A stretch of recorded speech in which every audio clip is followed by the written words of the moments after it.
Jagan London పర్యటనపై నేడు Nampally CBI court తీర్పు వెల్లడించనుంది. యూకే వెళ్లేందుకు అనుమతి ఇవ్వాలని సిబిఐ కోర్టులో జగన్ పిటిషన్ దాఖలు చేసిన విషయం తెలిసిందే. ఈ నెల 15 నుంచి జూన్ 1 వరకు యూకే పర్యటనకు అనుమతి ఇవ్వాలని జగన్ కోరారు. కుటుంబంతో జెరూసలేం, లండన్, స్విట్జర్లాండ్ వెళ్లాల్సి ఉందని, లండన్ లో కుమార్తెలు ఉండడంతో వారితో ఉండేందుకు విదేశాలకు వెళ్తున్నట్లు చెప్పారు జగన్. అయితే జగన్ విదేశీ పర్యటనకు వ్యతిరేకంగా సిబిఐ కౌంటర్ దాఖలు చేసింది. అక్రమాస్తుల కేసులో విచారణ జరుగుతోందని, అనుమతి ఇవ్వొద్దని తెలిపింది. ఈ దశలో విదేశీ పర్యటనలకు అనుమతి ఇవ్వొద్దని సిబిఐ వాదనలు వినిపించింది. ఇరు వాదనలు విన్న న్యాయస్థానం తీర్పును ఇవాళ వెల్లడించనుంది.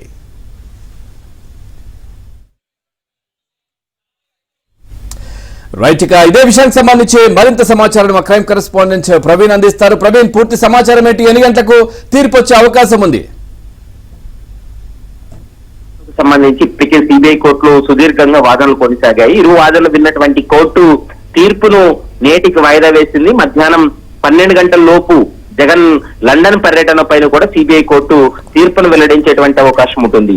అయితే సిబిఐ తన కౌంటర్ లో చాలా కీలకమైనటువంటి అంశాలను ప్రస్తావన చేసింది. ప్రతిసారి కూడా సిబిఐ అనుమతి ఇవ్వద్దని అపోజ్ చేస్తుంది, కానీ ఈసారి చాలా బలంగానే సిబిఐ తన కౌంటర్ రూపంలో కావచ్చు, వాదనల రూపంలో కూడా కోర్టు ముందు ఉంచినటువంటి పరిస్థితి కనపడింది. జగన్ లండన్ వెళ్లేందుకు అనుమతి ఇవ్వద్దు, ఎందుకంటే ఇప్పటికే జగన్ పైన 11 కేసులు నమోదయ్యాయి. ఆ కేసులకు సంబంధించినటువంటి ఛార్జ్ షీట్లు ఉన్నాయి. వాటిపై ఈ 11 కేసులు విచారణ జరుగుతున్నటువంటి సమయంలో విదేశాలకు వెళ్లేందుకు అనుమతి ఇవ్వద్దంటూ కూడా ఒక అంశాన్ని కోర్టు దృష్టి కూడా తీసుకురావడం జరిగింది. మరొక కీలకమైనటువంటి అంశం, ఈ 11 కేసుల్లో కూడా జగన్ ప్రధాన ముద్దాయిగా ఉన్నాడు కాబట్టి వాటిని పరిగణలోకి తీసుకొని తమ యొక్క అభ్యర్థనను పరిగణలోకి తీసుకొని జగన్ పర్యటనకు ఖచ్చితంగా అనుమతి ఇవ్వద్దనేటువంటి అంశాన్ని చెప్పడం జరిగింది.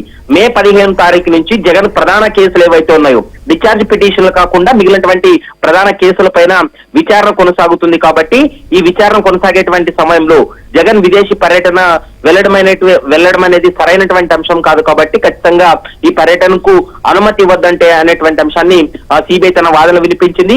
ఇక జగన్ తరపు న్యాయవాది అయితే మాత్రం రైట్ టు ట్రావెల్స్ అబ్రాడ్ అనేది రాజ్యాంగం కల్పించినటువంటి హక్కు, దాని ప్రకారం తమకు అనుమతి ఇవ్వాలనేటువంటి అంశాన్ని కూడా కోర్టు దృష్టికి తీసుకెళ్లారు. ఇరు వాదనలు విన్నటువంటి కోర్టు నేటికి తీర్పు వాయిదా వేయడం జరిగింది. కాబట్టి మధ్యాహ్నం 11:30 నుండి ప్రవీణ్, అంటే జగన్మోహన్ రెడ్డి పిటిషన్ లో అంటే లండన్ మా కుమార్తెలు అక్కడ ఉన్నారు, వాళ్ళని చూడడానికి వెళ్ళాలి, వాళ్ళతో ఉండడానికి వెళ్ళాలి అని అడిగినట్టుగా తెలుస్తోంది కదా. మరి వాళ్ళు ఓటేయడానికి ఇక్కడికే వచ్చారు కదా. సో ఈ అంశాన్ని సిబిఐ ఏమైనా పరిగణలోకి తీసుకుంటుందా? ఈ అంశాన్ని కోర్టు దృష్టికి తీసుకెళ్లే ప్రయత్నం చేస్తుందా? అయితే ఇప్పటికైతే మాత్రం వాదనలు పూర్తయ్యాయి కాబట్టి మరి ఈ రోజు మరోసారి ఆ అంశాన్ని ప్రస్తావన చేయడానికి అనుమతిస్తుందా లేదా అనేది మాత్రం చూడాల్సినటువంటి అవసరం ఉంటుంది. ఖచ్చితంగా ఒకవేళ మెన్షన్ చేసినట్లయితే, న్యాయస్థానంలో మెన్షన్ చేస్తే ఖచ్చితంగా ఆ అంశాన్ని కోర్టు దృష్టికి తీసుకెళ్లినప్పుడు అనుమతించేటువంటి అవకాశం అయితే కనపడుతుంది. ముఖ్యంగా కుటుంబంతో జెరూసలేం, లండన్, స్విట్జర్లాండ్ వెళ్లాల్సి ఉంటుంది. లండన్ లో 2 కుమార్తెలు ఉన్నారు కాబట్టి వారితో ఉండాల్సినటువంటి అవసరం ఉంటుంది. ప్రతి ఏడాది మేము వెకేషన్ హాలిడేస్ కోసం వెళ్తాం కాబట్టి తమ యొక్క అభ్యర్థనను పరిగణలోకి తీసుకోవాలనేది వాళ్ళ యొక్క వాదన. మరి ఈ వాదనకు ఏకీభవిస్తుందా? మరి మీరు అన్నట్లుగా 2 కుమార్తెలు కూడా ఇండియాకి వచ్చి వాళ్ళు ఓటు కల్పించుకున్నారు కాబట్టి వాటిని సిబిఐ ఏమన్నా మెన్షన్ చేస్తుందా లేదా అనేది మాత్రం చూడాల్సినటువంటి అవసరం.